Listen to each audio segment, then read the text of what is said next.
All right, so I just got done watching episode 6 of The Last of Us season 2.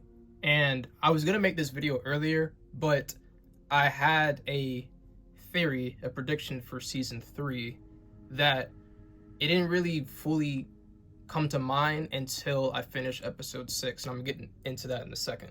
But first, I do want to discuss The Last of Us so far.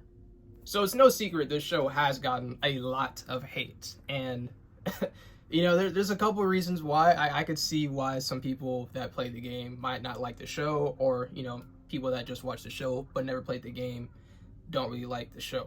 Again, specifically talking about season 2, because I think for the most part everybody enjoyed season 1. Now, for season 2, the direction that they went. By the way, this is going to be a spoiler warning. Just throwing that out there. If you haven't seen The Last of Us season 2 and you're not up to date with the episode 6, you can pause this video and just come back to it later. Now, anyways, again, spoiler warning. So when they killed off Joel, I think that is the moment where a lot of fans and a lot of people that were just watching the show in general, they just stopped watching, because Joel was a person that they grew attached to. They grew attached to his character, what he represents, and him being the father figure to Ellie. And obviously, for people like me that played the game, when we first witnessed that happening, it was a turnoff for some of us. Like, some of us did not want to play the game anymore. If Joel's not in it, what's the point? And on top of that, I don't know why Neil Druckmann decided to do this, but you have to play as Abby about halfway through the game, and her playthrough is about 10 hours, something like that. It's long. It's really long. Okay, so a lot of people did not like that, and I had mixed feelings about that as well. I still played the game, beat it. I actually played it twice. So obviously I don't really hate this story like that, or else I wouldn't have played it through like that. But getting back into the show, they did a similar method as far as killing Joel off early, and the way that they set it up was significantly different than the game, for a couple reasons. One being the big horde of infected that invaded Jackson. That did not happen in the game at all. I wasn't really mad that they added that part to it. It was different. It was interesting. I get it. It's a TV show. They want to make it kind of their own thing, but still following some of the storyline from the game. But the entire scene of just seeing this horde of hundreds of infected going to Jackson and, breaking through the gate and seeing everyone have to work together to fight them off, that was an interesting scene. I'm not mad about it at all, right? And the other big change was having Dina with Joel during, the golf scene, we'll just call it that, instead of Tommy being there. I think that was a pretty big change. I think in the grand scheme of things, it does make Dina's decisions to go with Ellie to find and hunt down Abby make a little bit more sense, why she was so ready to go, because she was there. Granted, she wasn't conscious, so she didn't see Joel getting killed off the show, but she was still present, right? She was still there at the start of everything happening, so she knew what was going on. And then when she woke up, obviously she realized oh shit, they killed Joel. So I could see that fueling the fire in her to go with Ellie. But I think regardless, even if they just did it 1-to-1 with the game, it would still make sense for people that are just watching the show why Dina decided to go with Ellie. I feel like it would still make sense, because Dina and Ellie are very close, right? And the whole scene of them getting more intimate together later on in the show, for the I think it was around episode 4-ish, something around there.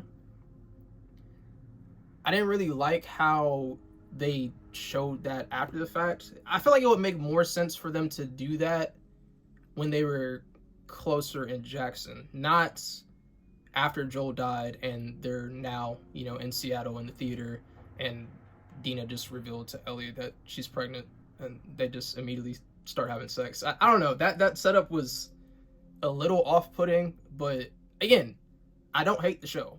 I gotta put that out there. I do not hate the show. It's just some things I do wish they kind of tweaked a little bit. And well, I guess since I already mentioned this part, the scene where Dina and Ellie are getting, you know, more intimate, the delivery for Dina telling Ellie that she's pregnant, this is another one of those points where a lot of people did not like this part, because it was just so different than how it was done in the game. In the game, when Dina tells Ellie she's pregnant, they basically have an argument about it. Like, Ellie literally tells Dina, like, you should have told me earlier. Like, and then Dina's like, I didn't want to be a burden. And literally the response that Ellie gives is, well, now you're a burden.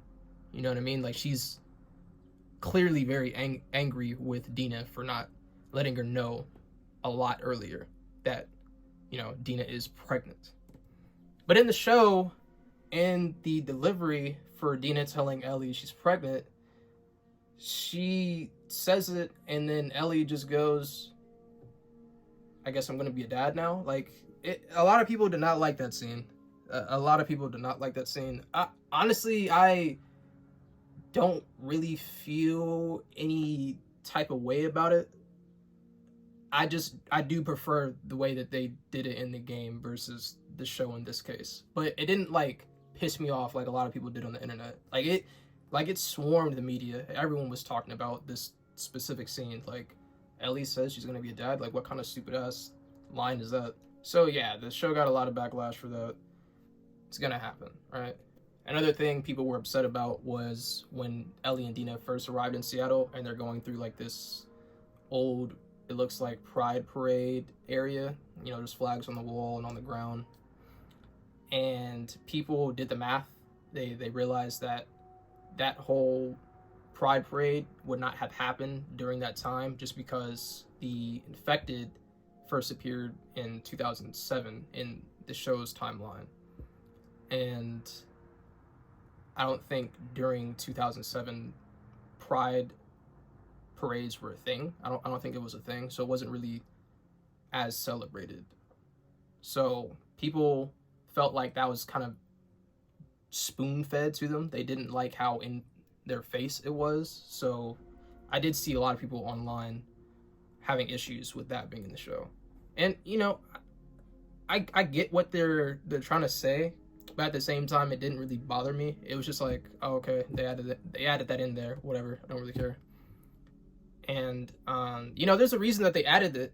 They added that into the show. It's because they're, you know, trying to be super, you know, diverse, and, you know, bring more awareness to people's different sexualities. And, you know, obviously with Ellie being gay and then Dina being bisexual, they just put more emphasis on that aspect into the show, which I feel like it didn't really need it, because the game already showed it pretty well, in my opinion. I don't think it was overemphasized in the game more than necessary. It showed it very clearly. We understood how Ellie felt, how Dina felt. There was nothing more they needed to add to that. But in the show, they definitely emphasized it a little bit more.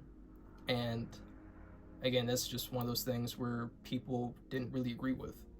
I know I'm kind of jumping around a lot because there's kind of a bit to catch up on, because I was going to make a video about this after watching episode 1, but the theory that I had in mind after I found out that they were going to come out with a third season was that the third season was going to solely focus on Abby and her backstory, who she was with, who she grew up around. That's what I think the third season's going to be about. Now, after watching episode 6, it made me rethink that just a little bit. I still think it's a possibility. I still think it's a very strong possibility that season 3 is mainly going to be about Abby and her backstory. But the reason why I say for episode 6 it changed my mind a little bit is the way it ended. Granted, before we get into that, episode 6, great episode, right? I felt like it was a little bit much with them doing like the back-to-back birthday celebrations. I feel like they could have, stretched it out a little bit, not rush through that, but I get it. They gotta make the episode in like 1 hour. Cool, whatever. Overall, still a pretty damn good episode. Not really a lot of complaints. And there was a scene where literally it looked like just from the game where Joel and Ellie are standing in front of their house and, they're having a conversation about what Joel did to Ellie in the Jackson hospital, by saving him. He's breaking down what happened, and, Ellie's asking him the questions and saying, like, don't lie to me. If you do, like, we're done. Just tell me the truth. I think that part is slightly different. Like, the dialogue is pretty much the same, but as far as the location, I think Joel and Ellie actually had that conversation near the Jackson hospital when Ellie, she ran away for a little bit and went to go investigate, found out information on her own because Joel was not saying anything. He was keeping it a secret, right? I think that they had that conversation near the hospital, not in front of their house. But there is still a scene where Joel and Ellie are standing in front of the house in the game. It's just, I think, slightly different. Someone could correct me if I'm wrong. So going back to episode 6, we see towards the end of the episode, Ellie walking in the rain, going to the movie theater. And this is because she got separated from Jesse and Dina when they were trying to hunt down one of Abby's friends. I forgot which one specifically they were looking for. There's a little bit of changes that they had there. That last scene, that last shot of Ellie walking back towards the theater, I think, and again, I could be wrong here, but I think in the game, that same shot in that scene is when we already played as Abby for like 10 hours, and Abby finally finds some of Ellie's friends, so Dina, Jesse, and then obviously Tommy is there as well. I think that's the point when Abby walks through the front door of the theater and, she immediately shoots Jesse in the face. I mean, he's gone, like, in 2 seconds. Like, still kind of upset that they did that in the game, but whatever. And then obviously, Tommy gets shot too as well, I think. It just looked so similar that it made me think, are they pushing this part of the game forward a bit to compress the story and just have the next 2 or 3 episodes all be about Abby, since we didn't really get much of her backstory yet? We got a little bit, but we didn't get even close to what they showed in the game. So now I'm thinking maybe since this is only episode 6 and the last season they only had 9 episodes, what they might do is with episode 7 and 8 and maybe even a little bit of 9, it might really just all be about Abby and her side of the story. Or what they could do is introduce a little bit of it in episode 9 to give you like a sneak peek of what season 3 is going to be about. Again, being Abby's side of the story. Ellie will probably still be in the season, obviously, but majority of the screen time would probably be Abby. This is just my prediction. I haven't seen anything online talking about that's what's going to happen. That's just what I'm assuming, right? That's what the signs are pointing to. And I don't think I'm the only one that thinks of this, right? Most of us played the game. We know how this story ends. There's a lot of time that we spent on Abby's side that has not been shown yet in season 2. So they're probably reserving it for season 3. But like I said, with the ending of episode 6, I could be wrong as far as comparing that part in the show with the game, as the part where Abby finds out where Ellie and Dina and Jesse and Tommy are hiding. I could be wrong about that here, but something tells me that that is a strong possibility that that is going to be that point. And then what's going to happen is, since we're mainly done with season 2 already, what's going to happen is they're going to shift the perspective of the story. As soon as like we see like Abby holding the gun up to Ellie, the story's going to shift, and then it's going to go into Abby's story. That's what could happen for episode 7. I'm not saying I'm right. I'm not saying I'm wrong. It's just a possibility. But we'll find out next week. But yeah, that's pretty much all I wanted to talk about.